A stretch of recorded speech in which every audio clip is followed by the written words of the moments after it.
Guys, dumating na yung order kong yakon. Magkano to? 100 something. Ito, as in, napakahirap nitong umorder guys. Talagang swerte ko lang.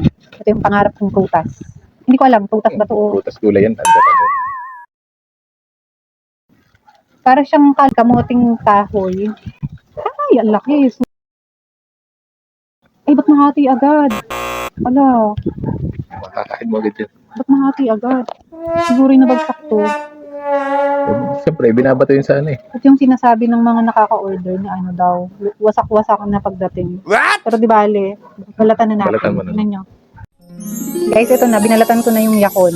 Hati siya, di ba? Nakita nyo naman kanina. Bukas ko pa sana to, kaya lang, ano na siya kasi hati na. So, titikman ko na rin, baka makilagay ako sa rep. Para siyang balinghoy. The moment of truth. Wow!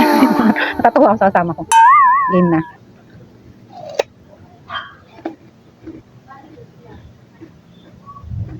Ano? Ako, patagat ako. Crunchy siya. Wow! Siya pa.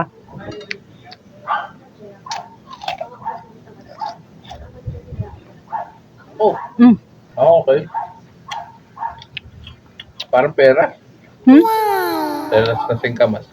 Parang peras na may halong singkamas. Na parang amoy tubo. Amoy tubo, diba? Ang dami. Matamis. Okay naman kahit nadurog, lalo siguro kung fresh. Ah, Baka pati balat kainin mo. Babalatan ko na lahat, tapos sobrang hirap maghanap ng ganyang prutas guys, kahit may pambili ka. Kailangan basta magbibili. Babalatan ko muna, natihatin ko ng maliliit. Ito hiniwa ko ng maliit, isa pang tikim.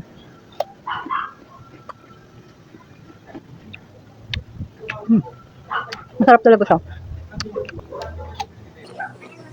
Nakaka-addict siya. Parang siyang singkamas. Mas matamis. Ang singkamas kasi matabang. Ito talagang matamis.